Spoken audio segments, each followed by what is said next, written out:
لا إله إلا الله. الحمد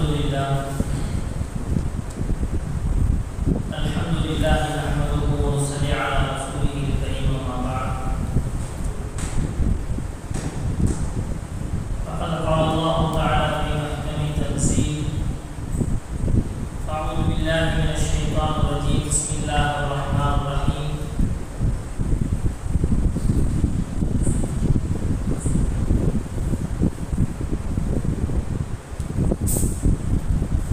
إن الذين كفروا ينفقون أموالهم ليصدوا عن سبيل الله فسينفقونها ثم تكون عليهم حسرة ثم يغلبون والذين كفروا إلى جهنم يحشرون ليميز الله الخبيث من الطيب ويجعل الخبيث بعضه على بعض فيركمه جميعا فيجعله في جهنم أولئك هم الخاسرون. صدق الله العظيم. கணிமிக்க அல்லாஹ்வின் நல்லடியார்களே, இஸ்லாமிய எதிரிகளை பொறுத்தவரைக்கும் இஸ்லாத்தை அழிப்பதற்காக அவர்கள் எல்லா வழிகளிலும் முயற்சிப்பாங்க. எந்தெந்த வழிகளில் எல்லாம் இஸ்லாத்தை அழிப்பதற்குண்டான வாய்ப்புகள் கிடைக்குமோ, அல்லது குறைஞ்சபட்சம் இஸ்லாத்தை அழிக்க முடியல, இஸ்லாத்திற்கு இடைஞ்சலாக கொடுக்க முடியும் அப்படின்னு சொன்னா அந்த வழியை விட்டு வைக்க மாட்டாங்க. இது நபியுடைய காலம் தொட்டு இன்று வரைக்கும் கியாமத் வரைக்கும் இதுதான் உலகத்தில் நடைபெற்றுக் கொண்டே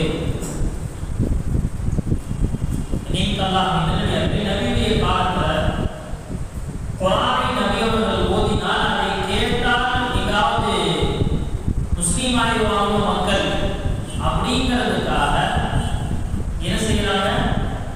குர்ஆன் ஓதக்கூடிய அந்த தருணத்தில் சத்தம் போடுவதும் கூச்சலிடுவதும் நடக்கும்.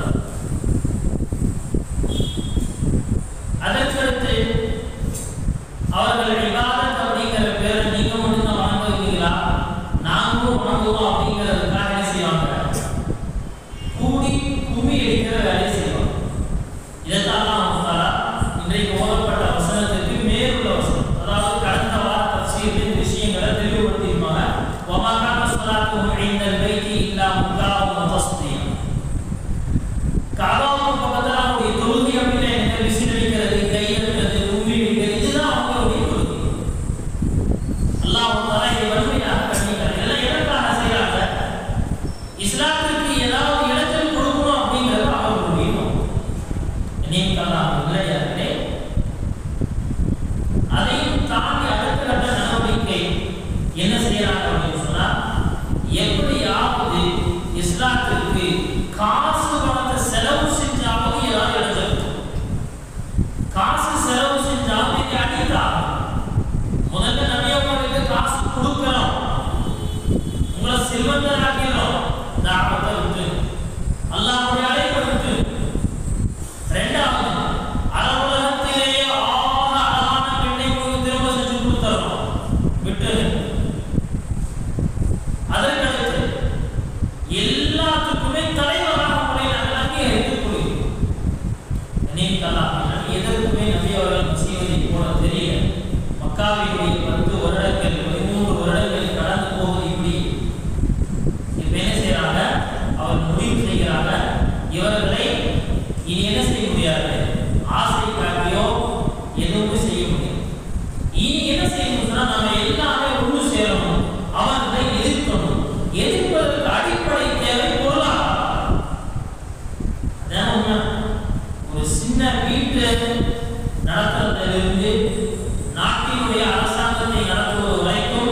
நல்லவர்களும் போயாகும், தீயவர்களும் போயாகும்.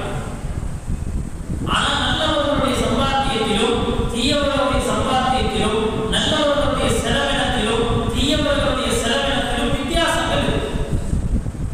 நாங்கள் காசு பணத்தை திரட்டுகிறார். இதற்கு அல்லாஹ் தஆலா இந்த வசனத்தை குறிப்பிடுறா. கருத்து என்ன? இஸ்லாத்தையும் முஸ்லீம்களையும் அழிப்பதற்காக ஒரு பெரும் படைகளை தயார் செய்ய வேண்டும். அந்த படையை உருவாக்குவதற்காக மக்கா காஃபிர்கள் பணத்தை திரட்டினார்கள்.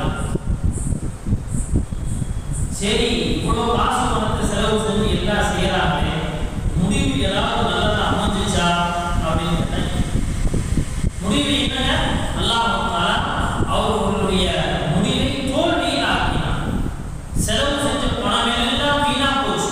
அது மட்டும் இல்லாம கடைசி நிகழ்ந்தது என்னன்னு சொன்னா அவர்கள் தோல்வியுற்று நோக்கம் தவறி என்ன செய்யலாம் திரும்பி வரலாம். இதுதான் இந்த ஆயத்தினுடைய கருத்து. இமாம் முஹம்மது இப்னு இஸ்ஹாக் ரஹிமஹுல்லாஹ் கிதாபுல பதிவு செய்றாங்க.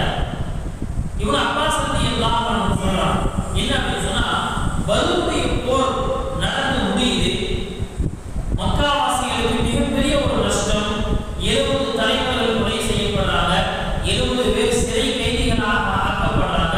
இப்படிப்பட்ட ஒரு பெரிய ஒரு கஷ்டமான சூழல் அரபுலகத்துல எல்லாத்துக்கும் முன்னாடி ஒரு பெரிய கேவலமான ஒரு நிலை ஏற்பட்டுச்சு. இப்ப என்ன செய்யறாங்கன்னா மக்காவுக்கு திரும்பி வந்த அவர்களுடைய, அதாவது மக்காவாசிகளின் சிலர் யாரு அப்படின்னா, யாருடைய வீட்டுல அவருடைய தந்தையோ மகனோ சகோதரனோ யாராவது இறந்துக்கிறாங்க அப்படின்னு சொன்னா அந்த நபர்கள் எல்லாம் என்ன செஞ்சாங்கன்னு சொன்னா மக்காவினுடைய அந்த வியாபார கூட்டத்திட்ட போனாங்க.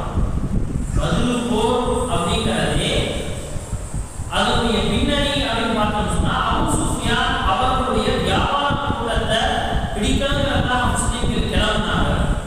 இந்த வியாபார கூட்டத்தை பாதுகாக்கணும் அப்படிங்கிறதுக்காக அங்கிருந்து மக்காவுக்கு அவங்க கிளம்புறாங்க. ரெண்டு பேருடைய நோக்கமும் வியாபார கூட்டம். வியாபார கூட்டம் எப்படியோ தப்பித்தது. ஆனால் சண்டையாக மாறி போராக மாறி அல்லாஹ் தஆலா இஸ்லாத்துக்கு ஒரு மிகப்பெரிய ஒரு வெற்றியை கொடுத்தார். இப்ப என்ன செய்யறாங்க? மக்காவாசிகள் நேரா அபூ சுஃபியான் அவங்களுக்கு போறாங்க. இந்த நபர்கிட்ட போறாங்க. போய் சொன்னாங்களா, அபூ சுஃபியான் எல்லாருக்கும் நல்லா தெரியும், உங்களுடைய இந்த வியாபார கூட்டத்தை பாதுகாக்கணும் அப்படிங்கிறதுக்காகத்தான் நாங்கள் முன்னாடி வந்தோம். ஆனால் கடைசியில் நடந்தது என்ன அப்படின்னு சொன்னா நஷ்டத்தை நாங்கள் தான் அனுபவிச்சோம். பொருள் சேதம், உயிர் சேதம் எல்லாம் நடந்திருக்கு. பரவாயில்ல, எவ்வளவு நடந்தாலும் பரவாயில்ல, பிரச்சனை இல்லை. ஆனால் இந்த முஸ்லீம்களோட போறாங்க. என்ன செய்யணும்? உங்களுடைய கம்பெனியின் தரப்பு, அதாவது அன்றைக்கு அவர்களுடைய ஷேர் மார்க்கெட், அது அவருடைய ஷேர் மார்க்கெட், மக்காவாசிகள் எல்லாமே ஷேர் ஹோல்டர்ஸ், எல்லாருடைய காசும் அந்த அபூ சுஃபியானுடைய வியாபாரத்துக்குள்ள இருக்கு. இப்ப என்ன செய்யறாங்கன்னா இந்த கம்பெனியுடைய லாபத்திலிருந்து என்ன செய்யணும்னு சொன்னா ஒரு லாபத்தை முஸ்லிம்களை அழிப்பதற்காக நீங்க என்ன செய்யறீங்க? அபூ சுஃபியான் ஒத்துக்கிட்டார். ஏன் அப்படின்னு சொன்னா அவருடைய இந்த வியாபார கூட்டத்தை பாதுகாக்கிறதுக்காக தான் என்ன செஞ்சிருக்காங்க, இவ்வளவு பெரிய ஒரு இழப்புகளை தர வேண்டியது இருந்துச்சு அப்படிங்கிறதுனால எல்லாத்துக்கும் ஒத்துக்கிட்டார். ஒத்துக்கிட்டு என்ன செய்யறாரு அப்படின்னு சொன்னா ஒரு பெரிய செல்வத்தை கொடுக்கிறார். நல்லடியாரை இந்த செல்வம் எல்லாம் வாங்கி அடுத்த போருக்கான தயாராக அந்த தயாராகி கொண்டிருக்கக்கூடிய அந்த நேரத்துல உஹது போருக்கு முன்னாடி அல்லாஹ் தஆலா என்ன செஞ்சான்னு சொன்னா இந்த ஒரு வசனத்தை இறக்கிட்டா, இன்னல் லதீன கஃபரு யுன்ஃபிகூன அம்வாலஹும் லியசுத்து அன் ஸபீலில்லாஹ். இந்த காஃபிர்கள் எப்படியாவது அல்லாஹ்வுடைய தீனை விட்டு மக்களை திருப்பிடணும், அல்லாஹ்வுடைய தீன் உலகத்துல வளர்ந்துடக்கூடாது அப்படிங்கிறதுக்காக தடைகளை போடுவதற்காக, மக்களை தடுப்பதற்காக, இந்த தீனை அழிப்பதற்காக நிறைய காசு பணங்களை செலவு செய்யறாங்க. அல்லாஹ் சொல்லினா இது ஒரு தடவை இல்லை, இன்னும் பல தடவை இந்த வேலையை அவங்க செய்வாங்க. ஆனா முடிவு என்ன தெரியுமா? சும்மா தக்கூனு அலைஹிம் ஹஸ்ரத்தன். முதல்ல இவர்கள் இந்த காசு பணத்தை எல்லாம் திரட்டி போருக்காக எதிர்ப்புல நிற்கும் பொழுது முதல்ல அவங்க கை சேதப்படுவாங்க. இந்த தோல்விக்காகவா இவ்வளவு காசு பணத்தை நான் செலவு செஞ்சேன்? முதல் விஷயம், முதல்ல அவங்க செலவு செஞ்ச அந்த பணத்தின் மீது அவர்களுக்கு ஒரு மிகப்பெரிய மன வருத்தம் ஏற்படும். ரெண்டாவது சும்மா இருமுல்லாவும் அல்லாஹ் சொல்றான், அது மட்டும் இல்லை, அதற்கு இவர்கள் தோற்கடிக்கவும் படுவார். இவர்கள் தோற்கடிக்கப்படுவாங்க. இது உலகத்துல ஏற்படக்கூடியது. அதற்கடுத்து என்ன அப்படின்னு சொன்னா, இவர்கள் எல்லாத்தையும் கொண்டு அல்லாஹ் நரகத்திலே போடுவா. இது மறுமைக்குரிய தண்டனை. உஹது போர் நடப்பதற்கு முன்பாக அல்லாஹ் என்ன செஞ்சான்னு சொன்னா, நபி அவர்களுக்கு இதை சொல்லி இதே விஷயம் தான் நிகழ்வு. உஹது போர்ல அவர்களுக்கு ஒரு மிகப்பெரிய ஒரு நஷ்டம் ஏற்படும். மிகப்பெரிய ஒரு நஷ்டம், பொருளாதார நஷ்டம் ஏற்படும். ஆனால் பின்னால் முஸ்லிம்களுக்கு ஒரு சேதம் ஏற்படுகிறது. அதுவும் பின்னால் இருக்கு. ஆனால் அவர்கள் நினைத்த வெற்றி அவர்களால் என்ன செய்ய அடைய முடியல. உஹது போர்ல ஜெயிச்சுட்டாலும் என்ன செய்ய முடியும்னு சொன்னா, அவர்களுக்கு ஒரு பெரிய திருப்தி எல்லாம் இல்லை. ஒரு பெரிய திருப்தி எல்லாம் இல்லை. நீங்க அல்லாஹ் இல்லையாவே அல்லாஹ் என்ன செஞ்சானா அது ரொம்ப தெளிவா சொல்லி.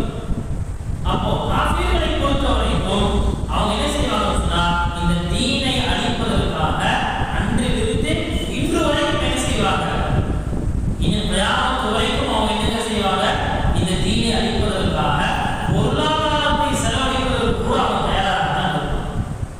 நீங்க அல்லாஹ் இல்லையாவே இன்னைக்கு அதுதான் நம்ம முழு உலகத்தையும் பார்த்து கொண்டிருக்கோம். இன்னைக்கு முழு உலகத்தினுடைய போர் அப்படிங்கிறது என்ன அப்படின்னு சொன்னா, இன்னைக்கு கல்ச்சரல் வார் நடந்து இன்னைக்கு உலகத்தில் நடந்து கொண்டிருக்கக்கூடிய இந்த போர் இருக்கு.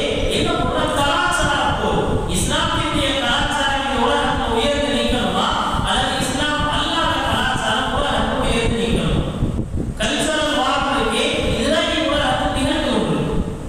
நீங்க அதற்காக என்ன செய்யறாங்க, அவர்களுடைய மிகப்பெரிய சூழ்ச்சி எப்படியாவது இஸ்லாமியர்களை என்ன செய்யணும் சொன்னா தோற்கடிக்கணும். அதற்காக அவங்க என்னென்ன செலவுகள் என்னென்ன முயற்சிகளை செய்யறாங்க அதை நம்ம யோசிச்சு பார்க்க மாட்டோம்.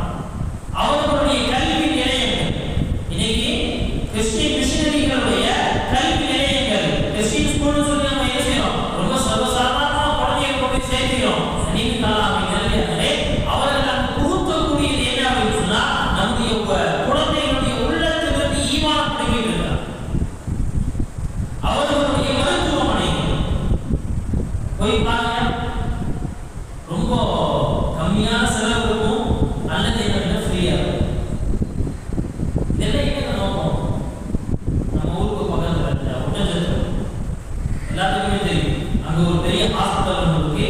அங்க போற எல்லாத்துக்குமே தெரியும், காலையில நோயாளிகளுக்கு முன்னாடி வந்து நின்று ஜெபம் செய்யப்படும். நீங்களும் சொல்லுங்களே அப்படின்னு அப்படியே சொல்லுவோம். உண்மையான முஸ்லீமாக இருக்கும் பட்சத்தில் அவர் சொல்றதை தவிர்க்கிறார். அப்படி இல்லாத நேரத்தில் மனிதனை பொறுத்தவரைக்கும் அல் இன்சானு அப்துல் இஹ்சான், மனிதன் உபகாரத்திற்கு அடிமை. நீங்க ஃப்ரீயா ட்ரீட்மெண்ட் பார்க்கறாங்க, எங்கேயோ கேட்டு பார்த்தாங்க, யாருமே எனக்கு ஹெல்ப் பண்ணல. எந்தெந்த ஜமாத்துக்கு முன்னாடியும் போய் நின்னாங்க, யாருமே உதவி செய்யல. பாருங்க இவங்க என்ன செஞ்சாங்க, எனக்கு ஹெல்ப் பண்ணிருக்காங்க, மருத்துவ உதவி செஞ்சு கொடுக்குறாங்க, எனக்கு மெடிக்கல்ல எவ்வளவு ஹெல்ப் பண்றாங்க. பரவாயில்ல, அவங்க சொல்லக்கூடிய ஒரு சில ஜப வார்த்தைகள் சொல்லிட்டு போயிடும். இதற்கு பின்னால் அவர்களுடைய கல்வி நிலையங்களுக்கு பின்னால், அவர்களுடைய மருத்துவ நிலையங்களுக்கு பின்னால், அவர்களுடைய சமூக சேவைகளுக்கு பின்னால் மறைந்திருப்பது நம்முடைய ஈமான் காவல்படுத்தப்பட வேண்டும். இதை பேசுறவனே அப்படின்னு சொல்லி ஏற்றுக்கொள்வதற்கு நீ சமூகம் தயாராக நீங்கள் ஒரு காலத்தில் இது எல்லாத்தையும் நாம் செய்து கொண்டிருப்போம். கல்வி நிலையங்கள் முஸ்லிம்களிடம் இருந்துச்சு. ஆனால் எந்த நபரையும் நாம் நிர்பந்திக்கவில்லை நீ முஸ்லீமாக இருக்கிறதா. மருத்துவமனைகள் நம்மிடத்தில் இருந்தது. உலகத்தினுடைய தலை சிறந்த மருத்துவமனைகள் முஸ்லிம் நாட்டில் இருந்துச்சு. இன்றைக்கும் அறிவியல் ஆராய்ச்சியாளர்கள் ஒத்துக்கொள்கிறாங்க. ஆங்கிலேயர்கள் நம்முடைய புகழ் எழுதுகிற விஞ்ஞானிகள் இஸ்லாமியர்கள் மற்றும் விஞ்ஞானத்திற்கு வித்திடவில்லை என்று சொன்னால்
நல்லவர்களையும் தீயவர்களையும்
இந்த குர்ஆனை பொறுத்த வரைக்கும் கியாமத் வரைக்கும் இது வழிகாட்டு.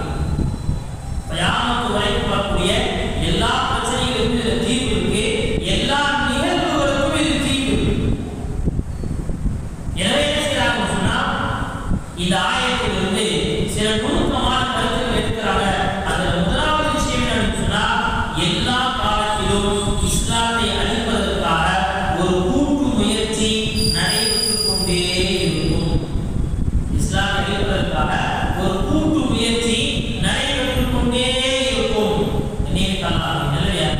அப்போ இந்த எல்லா காலத்திலும் அவர்களுடைய சூழ்ச்சிக்கு எதிராக முஸ்லிம்களில் ஒரு கூட்டம் தயாராக இருந்து கொண்டே இருக்கும்.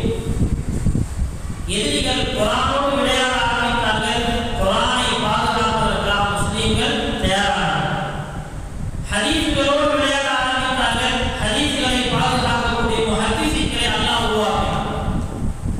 ஃபல்சஃபா என்று சொல்லப்படக்கூடிய தத்துவங்களை வைத்து இஸ்லாத்தை பலவீனப்படுத்த நினைத்தார்கள். இமாம் ஹஸ்ஸாலி போன்றவர்களை அல்லாஹ் உருவாக்கினார். அவருடைய தத்துவங்கள் அனைத்தையும், கிரேக்க தத்துவங்கள் அனைத்தையும் தவிர்ப்படியாக்கினார்.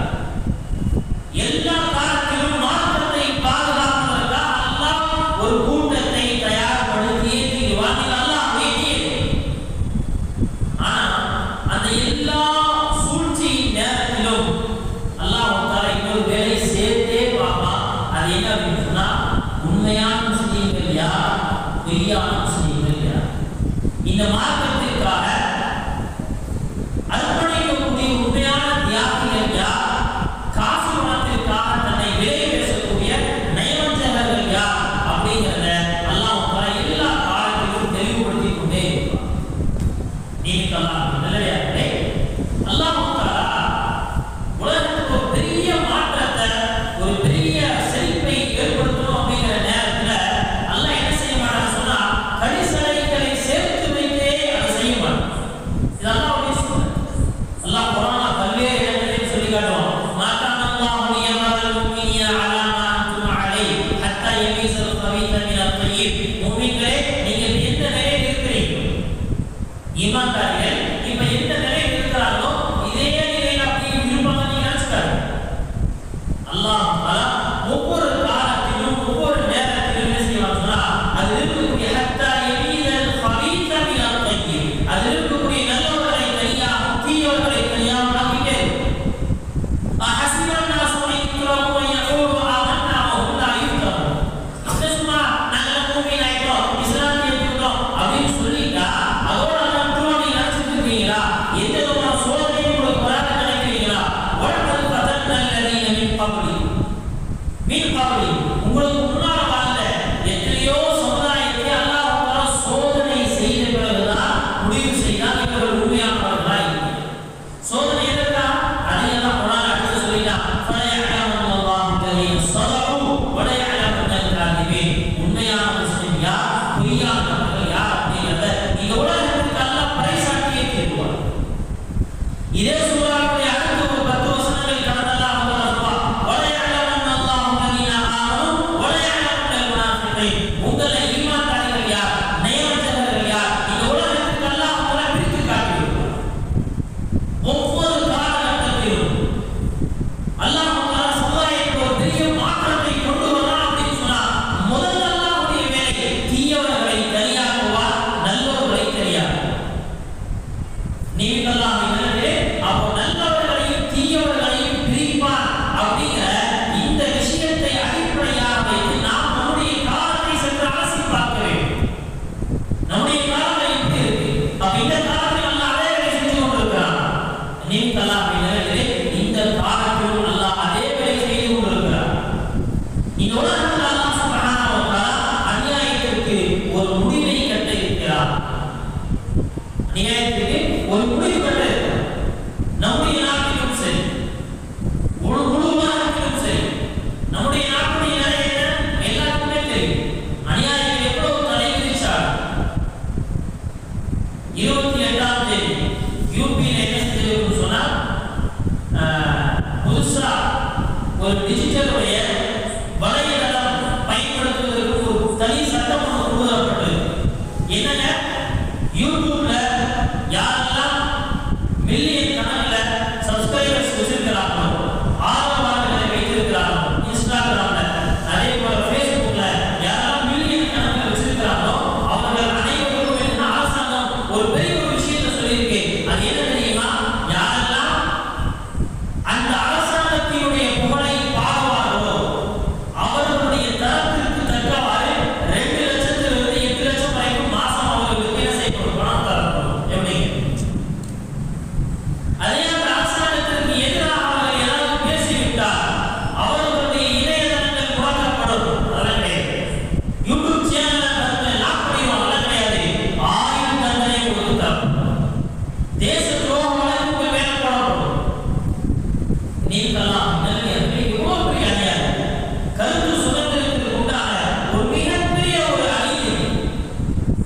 மாட்டினை சாப்பிட்டதற்காக இன்னொரு நேர்மை சென்றார். ஒருத்தர் அடித்து கொலை செய்யப்பட்டிருக்கிறார்.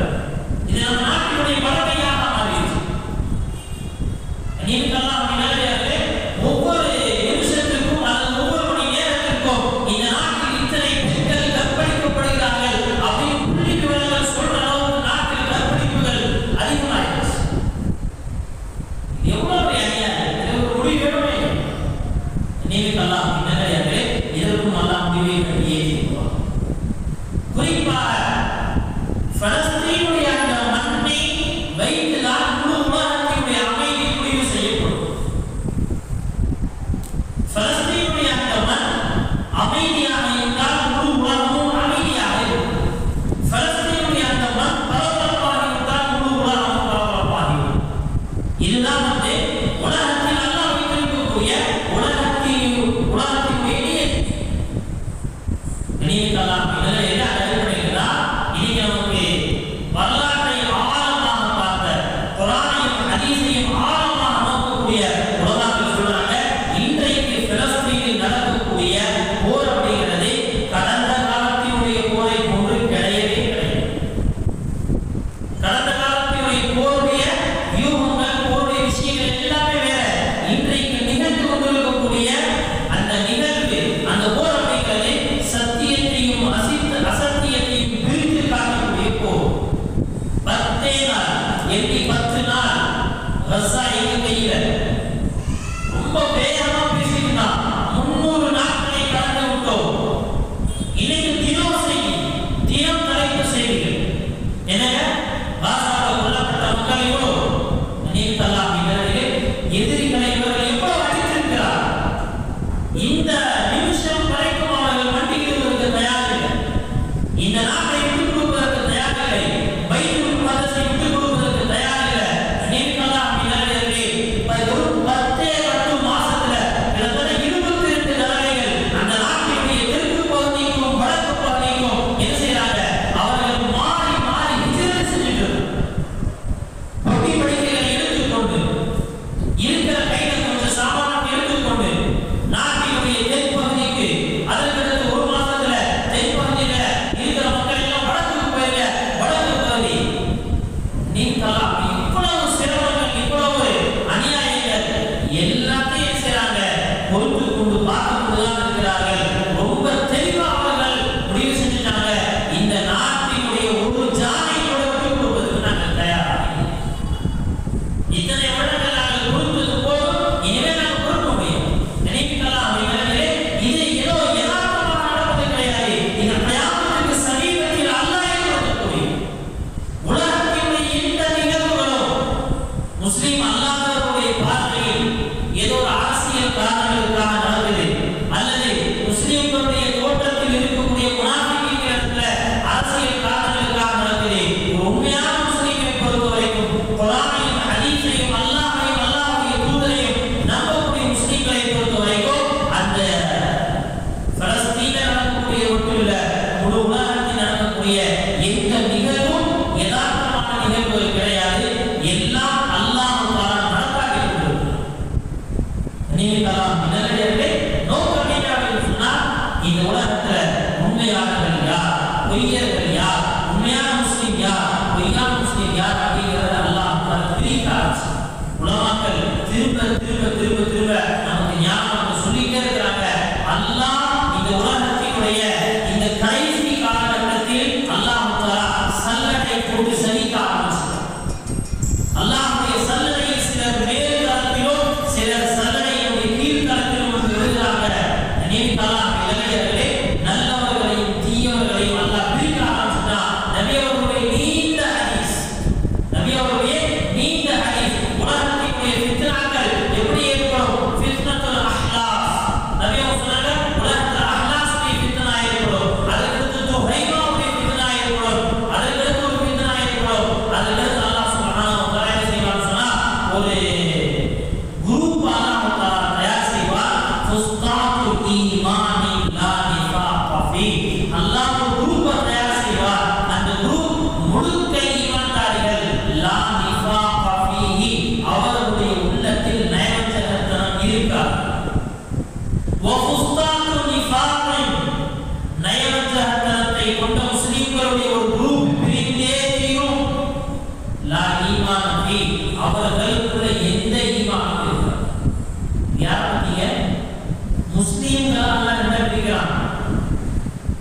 முஸ்லிம் அல்லாதவர்களை பற்றி பேச்சில்ல. முஸ்லிம்களை அல்லாஹ் முதல்ல ரெண்டா பிரிக்கப்படும். நனிமிக்கலாம் நிலையாலே இந்த உலகத்துல அநியாயத்தினுடைய வேலையாக யூதர்கள். இந்த உலகத்துல அல்லாஹ் குர்ஆனில் சொல்லியிருக்கார், லா துஃப்ஸிதுன ஃபில் அர்தி மர்ரத்தைன். இந்த உலகத்துல என்ன செய்வீங்க? நீங்கள் ரெண்டு தடவை பரம்பரை செயல்படுவீங்க. ஒரு தடவை செயல்பட்டதற்காக மிகப்பெரிய ஒரு அடியை வாங்கிட்டு பலஸ்தீனுடைய மண்ணை விட்டு வெளியேற்றுவது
ஒரு இடம் கூட கிடைக்காது.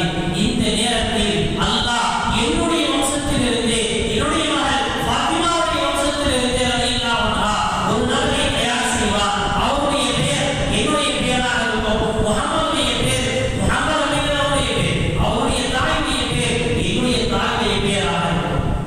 அவருடைய தந்தையின் பெயர் என்னுடைய தந்தையின் பெயராக இருக்கும். என்னுடைய வம்சத்தில் அல்லாஹ் ஒரு நபரை நிலைநாட்டுவார், ஒரு நபரை உருவாக்குவார். அவர் மிகப்பெரிய சிரமத்தோடு ஒருத்தர் வந்துட்டார், அப்படி மேட்சிங் எல்லாம் ஆயிடுச்சுங்க, கிடையவே கிடையாது.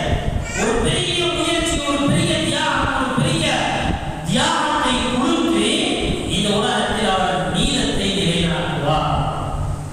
முழு உலகத்தில் எல்லாம் அவருடைய தன்மை பற்றி ஹதீஸில் வருது. என்ஜு ஃபீஹி இல்லா ரஜுலுன் அரஃப தீன அல்லாஹி பிலிசானிஹி வ கல்பிஹி வ யதிஹி. கயாமத் சமீபத்தை உம்மத்தை பாதுகாக்கக்கூடிய அந்த தலைவர் எப்படி இருப்பார் தெரியுமா? அவருடைய சொல்லாலும் அவருடைய உள்ளத்தாலும் அவருடைய கரங்களாலும் செயல்களாலும் அவர் முழுக்க அல்லாஹ்வுக்கு கட்டுப்பட்டார். நபி அவர்கள் இன்னும் சொன்னாங்க, லா தஸாலு தைஃபத்து மின் உம்மத்தி யுகாத்திலூன அலல் ஹக். கயாமத் வரைக்கும் இந்த உம்மத்துல ஒரு குரூப் என்ன செய்வாங்க? சத்தியத்திற்காக போராடி கொண்டே இருப்பாங்க. கடைசியாக ஈசா அலைஹிஸ்ஸலாம் இறங்கி வருவாங்க. ஈசா இறங்கி வருவாங்க. அந்த நேரத்துல அவர்களுடைய அமீர் முஸ்லிம்களுக்கு அல்லாஹ் ஒரு தலைமையை தரப்போறார். அந்த நபர் இமாம் மஹதி. அவர் சொல்றார், ஸல்லி லனா, எங்களுக்கு நீங்க தொழுவீங்க. முஸ்லிம்கள் எல்லாம் தொழுகைக்காக நின்றுப்பாங்க. தொழுகை வைப்பதற்காக இமாம் மஹதி முஸல்லால நின்றுப்பாரு. ஃபயன்ஸிலு ஈசா இப்னு மர்யம், ஈசா அலைஹிஸ்ஸலாம் இறங்கி வருவாங்க. இவங்க பின்னாடி வந்து சொல்லுவாங்க, நீங்க இருந்து தொழுவீங்க, ஸல்லி லனா. ஒரே வார்த்தையில சொல்லுவாங்களா? இல்ல இல்ல, நான் இங்க தொழுவைக்க முடியாது. காரணம் என்ன தெரியுமா? தக்ரீமத்துல்லாஹி ஹாதிஹில் உம்மா இன்ன பஅதகும் அலா பஅதின் உம்மரா. உங்களில் ஒருத்தரை இன்னொருத்தருக்கு இமாமத் செய்ய முடியும். நான் இந்த உம்மத்தினுடைய ஒரு நபராக தான் வந்திருக்கிறேன். எனக்கும் நீங்கள் தான் நீக்கலாம். எப்படிப்பட்ட ஒரு நபர்? ரொம்ப சீக்கிரம் வரப்போறார், ரொம்ப சீக்கிரம் வரப்போறார். ஆனால் நீக்கலாம் இல்லவே அந்த நபருடைய இமாம் மஹதியுடைய படையில் சேருவதற்கான ஒரே குவாலிஃபிகேஷன் டாக்டரா இருக்கணும், இன்ஜினியரா இருக்கணும், நல்லா படிச்சிருக்கணும், நிறைய சுற்று சேவைகளை செய்திருக்கணும், நிறைய மால் அவருடைய இருக்கணும். ஒரே விஷயம், அவருடைய உள்ளத்திற்குள் ஆணித்தரமாக ஈமான் இருக்க வேண்டும். அல்லாஹ் அப்படிப்பட்ட நபரை அவனாக கூட்டிட்டு நபியும் ஒரு ஹதீஸ்ல சொன்னாங்க. அந்த ஹதீஸை கேட்கும் போதே பயமா இருக்கு. கயாமத்துடைய அந்த நேரத்துல உலகத்தில் நிறைந்திருக்கக்கூடிய அந்த முஸ்லிம்களுடைய கூட்டத்துல அல்லாஹ் இமாம் மஹதியுடைய படையில் ஒரு கூட்டத்தை சேர்த்து வைத்திருப்பார். அந்த கூட்டத்தார்கள் மட்டும்தான் இந்த உலகத்தில் அல்லாஹ்வால் அங்கீகரிக்கப்பட்ட முஸ்லிம்கள். அவருடைய எண்ணிக்கை வெறும் 12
சரி முன்னாடி போ, நான் என்ன செய்றேன், பின்னாடி ஷஹீதாயி உன்னுடைய சொர்க்கத்துல வந்து சந்திக்கிறேன். என்னுடைய சலாம் நபி உங்களுக்கு சொல்லு, என்னுடைய சலாத்தை நபி உங்களுக்கு சொல்லு.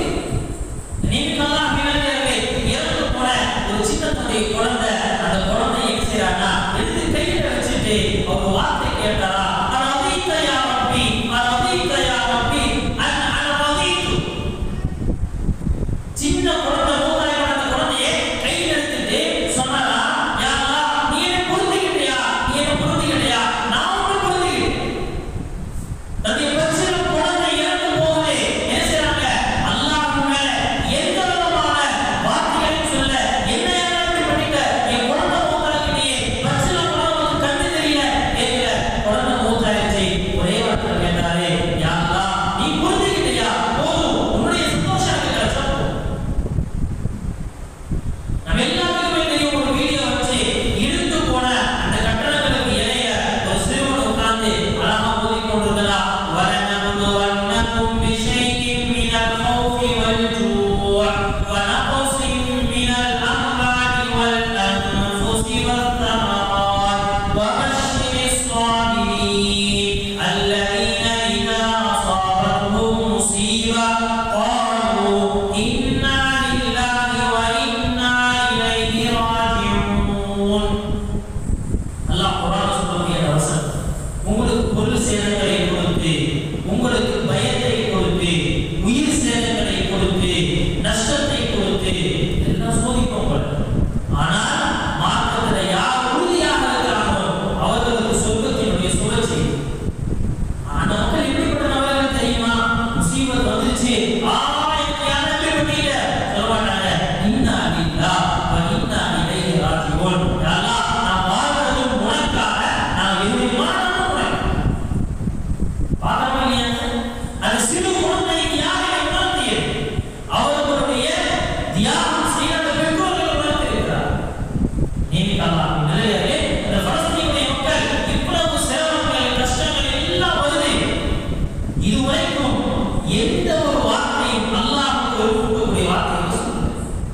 அல்ஹம்துலில்லாஹ் அல்ஹம்துலில்லாஹ், கண்ண தண்ணி வருது, கதறாங்க, அழுகுறாங்க, எல்லாம் இருக்கு. ஆனால் சொல்றாங்க அல்ஹம்துலில்லாஹ். இதெல்லாம் புரிஞ்சுக்கணும். இப்ப தெரியுதா அல்லாஹ் ஏன் அந்த மக்களை தேர்வு செஞ்சார்? அல்லாஹ் பாதுகாக்கணும். ஒரு காலம் நாம விரும்புகிறோம்னு சொன்னா என்னைக்கோ போயிட்டு பிரதேச தங்க தாங்கோட தட்டை வச்சுட்டு கொடுத்து வெளியே போப்பேன், நீ வாழ காசு. ஏன் என்ன காரணம்? உலகத்தினுடைய மோகம் வந்து வந்து ஆகத்தை பற்றிய சிந்தனை இல்லாம போய் நாம் எந்த காலத்துல வாழ்கிறதோ, நமக்கு கொடுக்கப்பட்ட ஈமான் எப்படிப்பட்டது, நமக்கு கொடுக்கப்பட்ட தீன் எப்படிப்பட்டது, எந்த விதமான ஒரு யோசனையும் இல்லாமல் வாழ்வதற்கு காரணமாக அநேக அல்லாஹ்வின் நிலையிலே அற்பமான விஷயங்களுக்காக என்ன செய்யறோம், நாம கவலைப்படுறோம், அற்பமான விஷயங்களுக்காக செலவு செய்யறோம். அநேக அல்லாஹ்வின் நிலை இதனால என்ன செய்ய முடியுதுன்னு சொன்னா, மார்க்கத்திற்காக தியாகம் செய்வது அப்படிங்கிறதெல்லாம் நம்முடைய கடந்த கால வரலாறு மாறிடுச்சு. சஹாபாக்கள் அப்படி செஞ்சாங்க, என்ன சஹாபி நிகழ்காலத்துல பலஸ்தீனை கொண்டிருக்கிறார். ஈமான் அதுதான் நீங்களா நிலையிலே. நான் சொல்ல வருவது என்ன அப்படின்னு சொன்னா, இந்த ஆயத்தினுடைய சுருக்கம், அல்லாஹ் நல்லோர்களையும் தீயோர்களையும் கயாமத்துக்கு சமீபத்தில் பிரிப்பார்.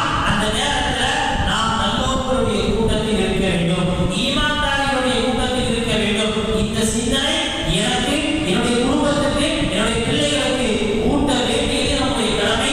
அல்லாஹ் சுப்ஹானஹு வ தஆலா நம்முடைய குடும்பத்தையும் நம்மை சார்ந்தவர்களையும் முழு உலகத்தையும் நயவஞ்சகத்தனத்திலிருந்து பாதுகாத்து ஈமானுடைய கூட்டத்தில் அல்லாஹ் அனைவரையும் சேர்த்திருவானாக.